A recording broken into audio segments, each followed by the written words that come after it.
സംസ്ഥാനത്തെ സർവകലാശാലകളിൽ driver cum office assistant തസ്തികകളിലേക്ക് നിയമനം നടക്കുന്നില്ല. 144 ഒഴിവുകൾ ഉണ്ടെന്നിരിക്കെ വിവിധ യൂണിവേഴ്സിറ്റികൾ റിപ്പോർട്ട് ചെയ്തത് 39 ഒഴിവുകൾ മാത്രമാണ്. താൽക്കാലിക ജീവനക്കാരെ തിരികെ കയറ്റാൻ വേണ്ടിയാണ് ഒഴിവുകൾ റിപ്പോർട്ട് ചെയ്യാത്തതെന്നാണ് ഉദ്യോഗാർത്ഥികൾ പറയുന്നത്.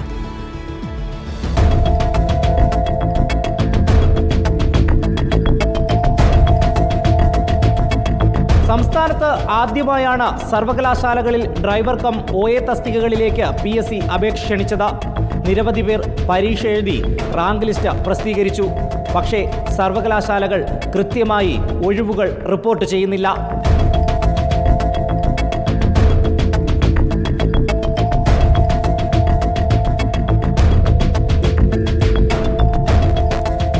വിവരാവകാശ നിയമപ്രകാരം ലഭിച്ച മറുപടിയാണിത്.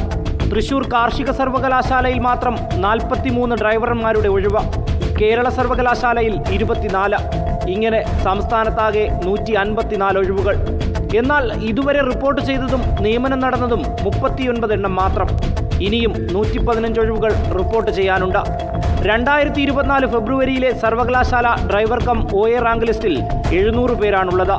കൃത്യമായി സർവകലാശാലകൾ ഒഴിവ് റിപ്പോർട്ട് ചെയ്യാത്തതാണ് നിയമനം നടക്കാൻ തടസ്സമെന്നാണ് ഉദ്യോഗാർത്ഥികൾ പറയുന്നത്. നിലവിൽ 14 യൂണിവേഴ്സിറ്റികളിൽ നമുക്ക് കിട്ടിയ വിവരാവകാശ പ്രകാരം വെറും 39 ഒഴിവുകൾ മാത്രമാണ് PSCക്ക് റിപ്പോർട്ട് ചെയ്തിട്ടുള്ളത്. മുഖ്യമന്ത്രിക്കും വകുപ്പ് മന്ത്രിമാർക്കും സഹിതം നമ്മൾ നിവേദനങ്ങൾ പല പ്രാവശ്യം നൽകിയിട്ടുണ്ട്. പക്ഷേ സർക്കാരിൻ്റെ ഭാഗത്തു നിന്ന് നമുക്കൊരു അനുകൂലമായിട്ടുള്ള നിലപാട് ലഭിച്ചിട്ടില്ല. താൽക്കാലിക ജീവനക്കാരെ തിരികെ കയറ്റുവാനുള്ള സിൻഡിക്കേറ്റ് സെനറ്റ് അംഗങ്ങളുടെ രഹസ്യ നീക്കം കാരണമാണ് സർവകലാശാലകൾ ഒഴിവ് റിപ്പോർട്ട് ചെയ്യാത്തതെന്നാണ് ആക്ഷേപം. ഇതിൽ ഉൾപ്പെട്ടിട്ടുള്ള മിക്ക ഉദ്യോഗാർത്ഥികളും 40 വയസ്സിനോട് അടുപ്പിച്ച് പ്രായമുള്ള ഉദ്യോഗാർത്ഥികളാണ്. ഈ ലിസ്റ്റ് ഔട്ടാവുന്നതോടെ അവരുടെ ആ സ്വപ്നം ഇല്ലാതാവുകയാണ്. സിൻഡിക്കേറ്റും സെനറ്റും അവർ അവിടെ വർക്ക് ചെയ്യുന്ന താൽക്കാലികക്കാരെ സംരക്ഷിക്കാൻ വേണ്ടിയാണ് നമ്മുടെ വേക്കൻസികൾ PSCക്ക് റിപ്പോർട്ട് ചെയ്യാത്തത് എന്നുള്ള ഒരു വിവരമാണ് നമുക്ക് അറിയാൻ കഴിഞ്ഞത്.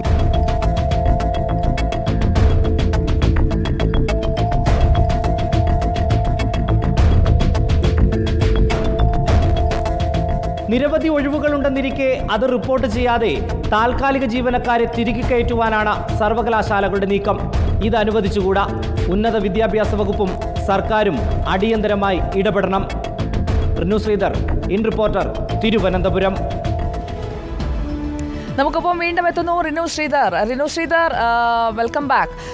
ഈ ഒഴിവുകൾ ഇങ്ങനെ കിടപ്പുണ്ട്. ആ ഒഴിവുകൾ പക്ഷേ ഔദ്യോഗികമായി റിപ്പോർട്ട് ചെയ്യണം. ആ റിപ്പോർട്ടിംഗ് വൈകിപ്പിക്കുന്നത് താൽക്കാലികമായി ഇപ്പോൾ ആ കസേരകളിലും ആ ഒഴിവുകളിലുമൊക്കെയുള്ള ആളുകൾ അവിടെ തന്നെ തുടരട്ടെ എന്ന താല്പര്യത്തോടെയാണ് എന്ന് ആരെങ്കിലും സംശയിച്ചാൽ തെറ്റു പറയാൻ കഴിയില്ലല്ലോ. ആ രീതിയിലല്ലേ കാര്യങ്ങൾ നടക്കുന്നത്. റിനുവിന്റെ അന്വേഷണത്തിൽ ബോധ്യപ്പെട്ടത് എന്താണ്?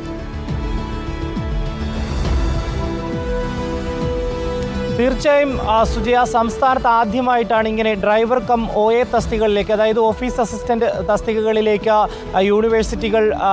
യൂണിവേഴ്സിറ്റികൾ നിയമനം നടത്തുന്നതിന് വേണ്ടി PSC അപേക്ഷ ക്ഷണിച്ചത്. ഏകദേശം പരീക്ഷ എഴുതി റാങ്ക് ലിസ്റ്റ് 2024 ഫെബ്രുവരിയോടുകൂടി പുറത്തു വരുന്നു. ഈ നിയമനം കാത്ത് നിരവധി ഉദ്യോഗാർത്ഥികൾ ഇപ്പോഴും ഉണ്ട്. ഏകദേശം 700 പേരാണ് ഈ റാങ്ക് ലിസ്റ്റിൽ ഉള്ളത്.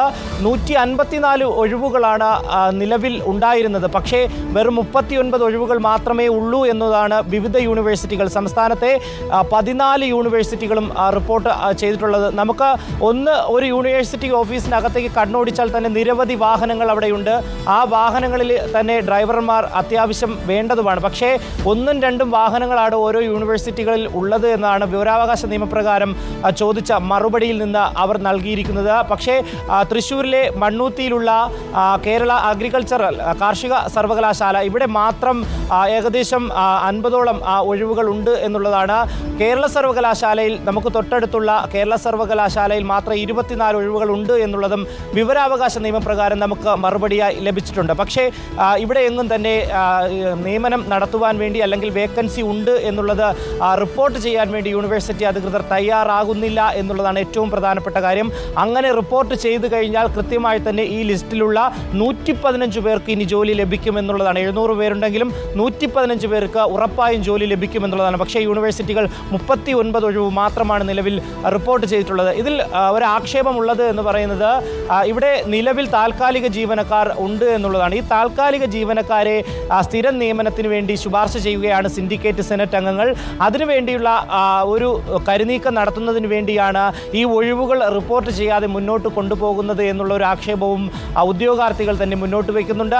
ഇവർ നിരവധി തവണ ചീഫ് സെക്രട്ടറി അടക്കം വകുപ്പ് മന്ത്രിക്കടക്കം പരാതി നൽകിയിരുന്നു, മുഖ്യമന്ത്രിക്കടക്കം നിവേദനം നൽകിയിരുന്നു. പക്ഷേ ഇക്കാര്യത്തിൽ ഒരു തീരുമാനവും എടുക്കുവാൻ വേണ്ടി സംസ്ഥാന സർക്കാർ തയ്യാറാകുന്നില്ല എന്നുള്ളതാണ്. നിലവിൽ നിയമനങ്ങളിലും അതുപോലെ തന്നെ സർക്കാർ നിയമനങ്ങളൊന്നും തന്നെ നടത്തുവാൻ വേണ്ടി സംസ്ഥാന സർക്കാർ ഈ വലിയ ബുദ്ധിമുട്ട് അനുഭവിക്കുന്ന ഒരു സാഹചര്യത്തിൽ, സാമ്പത്തിക പ്രതിസന്ധി നടത്തുന്ന സാഹചര്യത്തിൽ തയ്യാറാകുന്നില്ല ഉള്ള ഒരു ആക്ഷേപം നിലവിൽ നിലനിൽക്കുന്നുണ്ട്. ഈ ആക്ഷേപം കൂടി നിലനിൽക്കുമ്പോഴാണ് ഇത്തരം കാര്യങ്ങൾ പുറത്തു വരുന്നത്.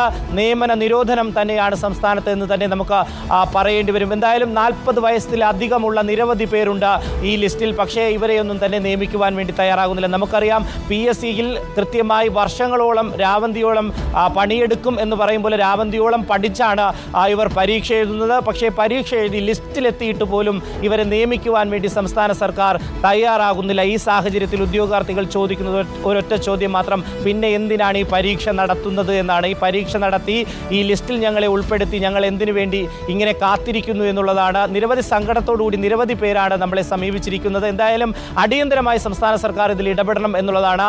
യൂണിവേഴ്സിറ്റികൾക്ക് കർശനമായിട്ടുള്ളൊരു നിർദ്ദേശം കൊടുക്കണം. നിലവിൽ വേക്കൻസി ഉണ്ടെങ്കിൽ, ഒഴിവുകളുണ്ടെങ്കിൽ അത് കൃത്യമായി തന്നെ PSCക്ക് റിപ്പോർട്ട് ചെയ്യണമെന്നുള്ളത്. എന്തായാലും നിലവിൽ റിപ്പോർട്ട് ചെയ്ത 39 ഒഴിവുകളിലും PSC അല്ലെങ്കിൽ സംസ്ഥാന സർക്കാർ നിയമനം നടത്തിയിട്ടുണ്ട്. സുജയ.